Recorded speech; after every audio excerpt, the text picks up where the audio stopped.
O embaixador Kael ajustou o colarinho de seu terno terrestre.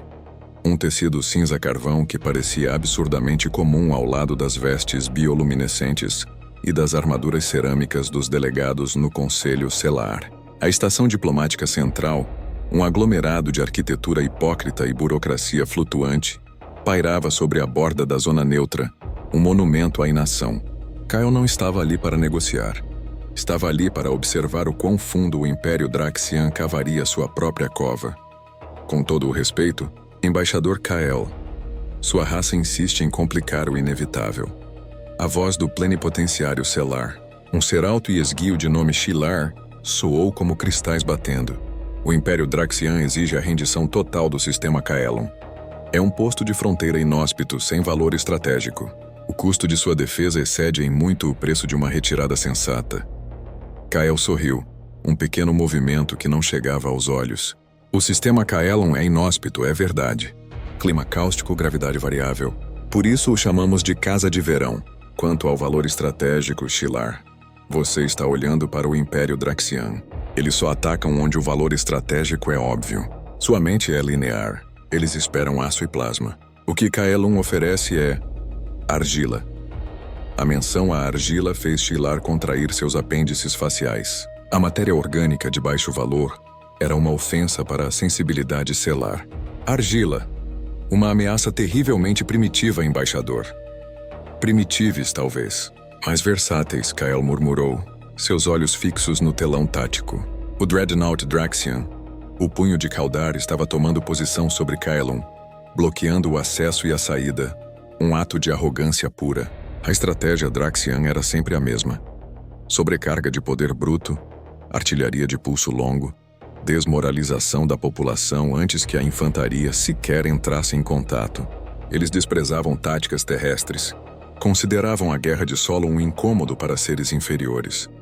Enquanto Kael jogava o jogo da paciência e da retórica no Conselho, a 500 anos-luz de distância, no estaleiro Órbita 7, um labirinto ilegal e vibrante de sucata modificada e motores super-otimizados, Zara Boost Volkov estava rindo.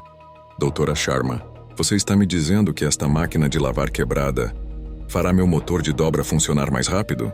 Zara, em seu macacão laranja-choque, apontou para uma peça de hardware que Draxian consideraria lixo tóxico, mas que Dra. Anya Sharma, a rainha da gambiarra, considerava uma peça central. A Dra. Anya Sharma, coberta de graxa e sorrindo com a intensidade de um inventor prestes a incendiar algo em nome da ciência, apertou um fusível com fita isolante e solda a frio. Não é uma máquina de lavar, Zara. É um rotor de estabilidade centrífuga Sylphid modificado, com uma pequena sobrecarga, e eu digo pequena no sentido humano, não Sylphid. Ele vai neutralizar o atraso de aquecimento do seu injetor. Pense nisso como um modo turbo que o Conselho Selar vai odiar. Zara, a contrabandista mais rápida da galáxia, adorava o que o Conselho odiava. Ela estava pilotando sua nave, a Vespa de Troia, não para uma missão de contrabando habitual, mas para um propósito mais nobre: reabastecer a pequena e isolada força de defesa de Kaelon. Sua carga não era plasma ou mísseis, eram explosivos civis de mineração e uma tonelada de argila industrial de cerâmica. Kaelon está sob bloqueio Draxian. Você sabe o que isso significa, Anya? Se eles me pegarem, seu rotor de estabilidade vira vapor. Se eles a pegarem, querida, é porque você estava muito lenta. Anya respondeu, dando um tapa na fuselagem da Vespa. Vá em frente, Boost. O Capitão Stone precisa de sua areia para seus castelos. No planeta sob bloqueio, Kaelon, o Capitão Marcus Anvil Stone, inspecionava suas tropas. Não havia muitos deles. Uma unidade de reconhecimento composta por menos de 50 humanos endurecidos e colonos com treinamento militar. A atmosfera estava fria e aterrorizante. O céu estava rachado pelo brilho azul cobalto dos escudos do punho de Kaldar. O bombardeio Draxian havia começado. Pulsos de energia devastavam a paisagem a cada ciclo de 30 minutos. A artilharia Draxian era lenta, metódica, com cadência e poder de fogo devastadores. Eles não precisavam de precisão. Tinham poder. Capitão. A doutora Helena, a xenobióloga, estava ao lado de Stone, observando a cratera fumegante que acabara de ser formada a menos de 1 quilômetro de distância. Ela estava fazendo anotações em um tablet. Ela era uma força da natureza vestida em um macacão de campo com o rosto sujo de poeira cáustica. Relatório, doutora? Stone perguntou, sua voz calma, como o som de um martelo batendo em uma bigorna. O Draxian está usando um feixe de pulso de 10 megajoules. O impacto inicial cria um pico de temperatura de 3.000 graus, vaporizando o solo e liberando toxinas na atmosfera. Em seguida, a cratera se resfria rapidamente. O lado positivo, capitão. O calor intenso está cozinhando a argila do solo em uma forma primitiva de cerâmica. É por isso que o embaixador Kael nos fez estocar sacos de silicato não processado. Stone acenou com a cabeça. Ele entendia a filosofia de Kael.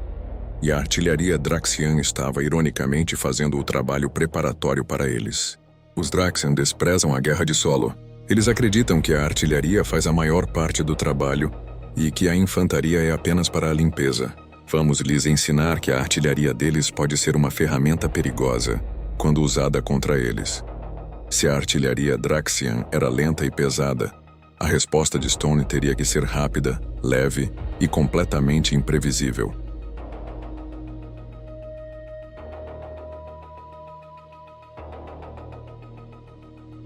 O bloqueio do Império Draxian era uma obra-prima de arrogância militarista. 3 cruzadores pesados e o temível punho de Calder criavam uma rede de patrulha na órbita de Kaelum, confiantes em seu poder. E foi nesse bloqueio que a Vespa de Troia se inseriu. Zara Bust-Volkov não acreditava em furtividade. Acreditava em velocidade pura. Ela se aproximou da rede Draxian em silêncio de rádio, com todos os sistemas não essenciais desligados, flutuando como lixo espacial inofensivo. Então, a 20.000 quilômetros do bloqueio, ela ligou o modo turbo de Anya Sharma. O motor de dobra da Vespa gritou uma nota que não deveria existir. A nave saltou no espaço real e dobrou em um padrão irregular, quase aleatório, que Anya chamou de salto de coelho. Eu não sei o que essa coisa fez. Anya, Zara murmurou para si mesma, agarrada aos controles enquanto a nave estremecia. Mas o café está azedo e a minha visão periférica está verde. O alerta Draxian soou instantaneamente. Contato! Assinatura de dobra irregular. Parece um resíduo de motor de impulso. Classe lixo. Mas a velocidade é anômala. O comandante Draxian na ponte do Caldar grunhiu. Um único contrabando. Desligue-o. Não vale o plasma. Enviem 3 caças de interceptação para uma captura padrão. Os caças Draxian eram rápidos, mas Zara era mais rápida. E o que é mais importante, mais imprevisível. Ela estava voando pelo cinturão de detritos de Kaelum. Uma manobra suicida. Ela usou o lixo espacial como cobertura, atirando a Vespa em fendas e túneis improvisados na sucata. Hora de distribuir os presentes, disse Zara, ativando o sistema de dispersão de carga. Em vez de lançar iscas térmicas, ela liberou a primeira parte de sua carga. Centenas de pacotes de papel alumínio, cortesia de Anya, cheios de explosivos de mineração de baixa potência. Eles flutuaram, refletindo a luz da estrela de Kaelum, parecendo uma nuvem de microminas. O sistema de mira Draxian detectou a massa. Confirmação de minas engajando. Os 3 caças atiraram e a detonação da nuvem de alumínio criou um flash de energia eletromagnética brutal. Não destruiu os caças, mas cegou-os. Zombeteiros. Sensores sobrecarregados. Zara estava longe, deslizando para a baixa órbita de Kaelum. No solo, o capitão Stone recebeu a notificação. A Boost entregou. Hora de trabalhar. A artilharia Draxian atingia o solo a cada 30 minutos, um ritual de poder destrutivo. Stone e a doutora Zelena tinham um plano. O alvo Draxian era uma colina de mineração abandonada, rica em argila de silicato. A argila está cozida, capitão. Como você previu, os pulsos de energia Draxian cozinharam as camadas superficiais em uma casca cerâmica rudimentar, relatou a doutora Helena, usando um pequeno drone para mapear a área. Ótimo. Anya nos deu os detonadores remotos? Sim. Ela os fez com microfones de karaokê modificados e um controle de portão de garagem. Diz que o alcance é surpreendente, mas não o use durante uma tempestade de plasma, ou pode ligar um forno de micro-ondas em órbita. Stone deu um pequeno sorriso. A comédia humana no meio da guerra era sempre revigorante. O plano era engenhoso e ridículo. Cavidade. As tropas de Stone usaram ferramentas de mineração para cavar rapidamente pequenos túneis sob a argila cozida, que agora era uma camada dura. Carga. Eles enchiam os túneis com os explosivos de mineração de baixa potência, contrabando de Zara, misturados à argila não cozida, que era úmida e densa. Engano. Quando a próxima salva Draxian atingisse o solo, Stone usaria a detonação do pulso Draxian como cobertura sonora para acionar seus próprios explosivos. O objetivo, soldados, não é ferir o inimigo, é irritar o inimigo. É mostrar a eles que a artilharia deles está sendo usada contra eles, explicou Stone. O próximo pulso Draxian chegou, uma explosão sônica. Os sistemas Draxian rastrearam o impacto. Pulso de 10 megajoules confirmado. Destruição do alvo atingida em 98%. Um segundo depois, Stone pressionou o botão. Boom! Uma série de detonações menores irrompeu sob a superfície. Onde o pulso Draxian havia criado uma cratera limpa, agora havia uma explosão secundária, uma nuvem de poeira e detritos que voou de volta para cima. A argila molhada e os silicatos, agora fragmentados, subiram a uma altura de centenas de metros e começaram a cair na área circundante, incluindo a única base de infantaria Draxian que estava descendo na órbita baixa. Na ponte do Kaldar. Comandante, relatórios de anomalia terrestre. O pulso de energia está criando uma dispersão secundária. Nossos sensores indicam chuva de lama. A infantaria de assalto Delta está sendo coberta por detritos de silicato úmido. O comandante Draxian, um ser musculoso de pele verde escama, rugiu. Lama? Impossível! Nossos feixes vaporizam o solo. Sim, comandante, mas o vapor está carregando o material não vaporizado de volta para a atmosfera. É como um geyser de lama explosivo. A infantaria Draxian, conhecida por sua armadura imponente e seu senso de superioridade, agora estava coberta de lama pegajosa, que estava entupindo as juntas de suas armaduras e, pior ainda, interferindo nos sensores de proximidade. O sistema Draxian não foi projetado para lidar com barro. Foi projetado para lidar com fogo de laser. O geyser de lama explosivo de Kaelum se tornou o assunto da Câmara do Conselho Selar. Kael assistia à transmissão em tempo real, mantendo um semblante de tédio diplomático, enquanto o plenipotenciário Shilar gesticulava em pânico. Embaixador Kael, seus colonos estão usando armamento geodinâmico. Isso é uma violação do artigo 4 da Convenção de Guerra Limpa. Kael cruzou as pernas. Artigo 4. O uso de armas biológicas, químicas ou de pulso estelar não é permitido. Shilar, por favor, me aponte a linha que proíbe o uso tático de argila e explosivos de mineração civil. Os Draxian estão usando uma tática de terra queimada. Nossos colonos estão apenas tentando acelerar o processo de extração mineral antes de recuarem. Ele fez uma pausa e sorriu novamente. Desta vez um sorriso maior, mais humano. Além disso, você acha que a Draxian Corp está reclamando de detritos de baixo valor? Isso é o Império Draxian. Eles desprezam lixo. Eles não têm um protocolo de contingência para a chuva de lama. Eles realmente não tinham. O punho de Kaldar estava em polvorosa. O comandante Draxian estava furioso. A infantaria não consegue se mover. Os sensores de alvo estão saturados. Seus sistemas de visão estão entupidos. Como pode uma substância orgânica, primitiva, fazer isso? O Draxian considerava a Terra uma raça atrasada, mas subestimou a engenhosidade humana nascida da necessidade e, francamente, do aborrecimento. Enquanto isso, Stone e Doutora Helena estavam no meio de seu próximo movimento. O Draxian está mudando o alvo da artilharia. Eles não vão mais atirar na colina de argila, Doutora Helena relatou, limpando a máscara do seu capacete. Estão mirando na base de suporte alfa. Esperam que um alvo duro não gere o efeito lama. Eles pensam de forma linear, disse Stone. Anya, o que você tem para a base alfa? A doutora Anya Sharma, que ainda estava no estaleiro órbita 7, monitorando os sinais de rádio Draxian, respondeu por um link de comunicação criptografado. Usei meu gerador de campo de distorção de âncora, o que eu construí com um telefone fixo antigo e a placa-mãe de um drone Sylphid, para gerar uma assinatura. O Draxian pensa que o alvo é duro. Vamos dar a eles algo que pareça mole. Stone entendeu. O Draxian estava procurando por uma assinatura de alto impacto para validar sua estratégia. A base de suporte Alpha era uma instalação de armazenamento de suprimentos, uma estrutura de metal simples. Stone e seu pelotão montaram a armadilha de rebote. Eles esvaziaram a base. Eles forraram o interior do lado que daria de frente para o tiro Draxian, com centenas de cobertores de isolamento térmico antigos e pacotes de gel. Eles colocaram o gerador de assinatura mole de Anya no centro. O Draxian atirou. Um feixe de pulso de 10 megajoules atingiu o alvo. O que aconteceu em seguida foi completamente inesperado. A energia do pulso, ao invés de vaporizar, foi absorvida pelos cobertores e gel, transformando-os em uma massa superaquecida e expansiva, que ao mesmo tempo disparou um pico de baixa frequência. No punho de caudar.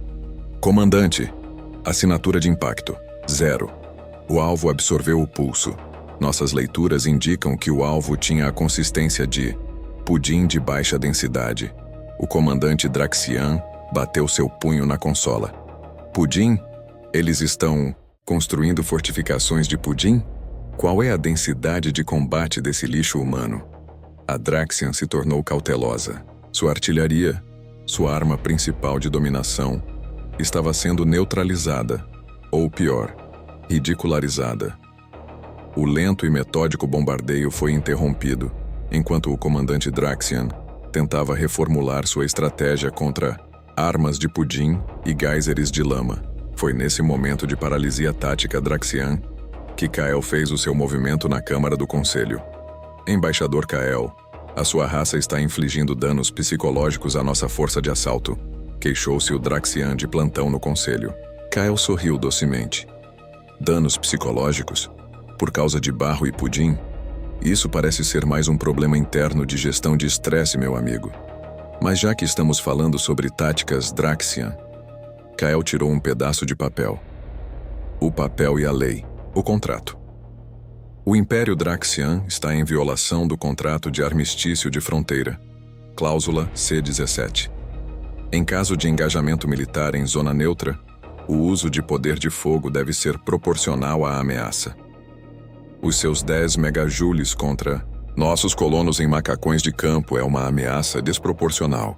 E como penalidade, o contrato estipula que o Império deve fornecer o equivalente em material não letivo para a reparação dos danos. O equivalente em material não letivo, o custo do tempo de processamento, o custo de energia, o custo dos próprios feixes de pulso Draxian. Kael, através de uma manobra burocrática épica, estava forçando o Draxian a pagar por cada tiro que eles haviam dado. O Conselho Selar estava em choque, mas impotente. Kael usou a própria burocracia do Conselho para criar uma armadilha legal. O Draxian estava preso. Se atirassem, pagavam. Se não atirassem, admitiam que o pudim e a lama haviam vencido. O comandante Draxian tomou a única decisão que sua mente militarista podia conceber. Infantaria. Mudança de estratégia. Ataque de infantaria total. Desprezando a artilharia por enquanto. Vamos esmagar esses humanos na superfície. Eles podem ser engraçados, mas são fracos. A infantaria de assalto Delta, limpa de lama, desceu em cápsulas de aterrissagem. O Draxian esperava trincheiras, lasers e talvez um tanque improvisado. O que eles encontraram foi o Capitão Stone esperando por eles no que parecia ser uma rede de canais de irrigação. Eles pensam que a guerra de solo é um incômodo, disse Stone para seus homens. Vamos fazer dela um pesadelo. Stone usou a artilharia lenta do Draxian a seu favor novamente. Ele notou que os Draxian sempre pousavam em áreas planas para garantir a máxima cobertura dos seus transportes. A infantaria avançou em um padrão rígido e disciplinado. Foi então que Stone acionou a armadilha de gás. A doutora Helena usou o resfriamento rápido dos impactos Draxian para criar gelo de nitrogênio a partir do ar cáustico de Kaelon. Ela misturou o gelo com pequenas quantidades de propano, outro suprimento de contrabando de Zara, e o colocou sob as áreas de pouso. Quando o primeiro pelotão Draxian pisou na área, Stone acionou os detonadores. Não houve uma explosão grande. Houve um assobio e uma nuvem de gás frio e denso se espalhou pelos tornozelos da infantaria Draxian. "O que é isso?" O comandante Draxian no chão grunhiu. "Vapor de água e propano, capitão." Doutora Helena, que estava monitorando, sorriu. "Nada letal. Apenas muito, muito frio." O gás frio não matou os Draxian, mas congelou as juntas de suas armaduras, forçando-os a andar como robôs enferrujados. Pior, o contraste entre o calor de seus reatores internos e o frio externo causou condensação em suas lentes de mira. "Estamos cegos. Nossos joelhos estão travando." Stone e seus homens, em macacões leves, moveram-se através do campo de batalha com a agilidade de predadores. Usando fuzis de assalto cinéticos, o arsenal cinético que Kyle havia mencionado ironicamente. A moral Draxian desmoronou. Eles não estavam prontos para a guerra de guerrilha no lodo e no gelo, lutando contra o que parecia ser um ataque de materiais de construção. Eles queriam poder de fogo. Obtiveram argila e argila congelada. Na órbita, a frota Zidar, os invasores mestres em sobrecarga tática de energia, que estavam observando de longe, notaram a paralisação Draxian. Eles esperavam que os Draxian vencessem, enfraquecendo a Terra. Mas o Draxian não estava fraco, estava ridículo. O embaixador Kyle, vendo a derrota Draxian se desenrolar no chão e a hesitação Zidar no espaço, fez sua declaração final no Conselho. "Em nome da humanidade, declaro o Império Draxian em violação contínua e total do artigo C-17. Exijo a indenização total por danos. E por danos à dignidade." Kael olhou diretamente para a câmera. "Eu exijo que o punho de Kaldar seja transferido para o setor solar como um monumento à nossa argila."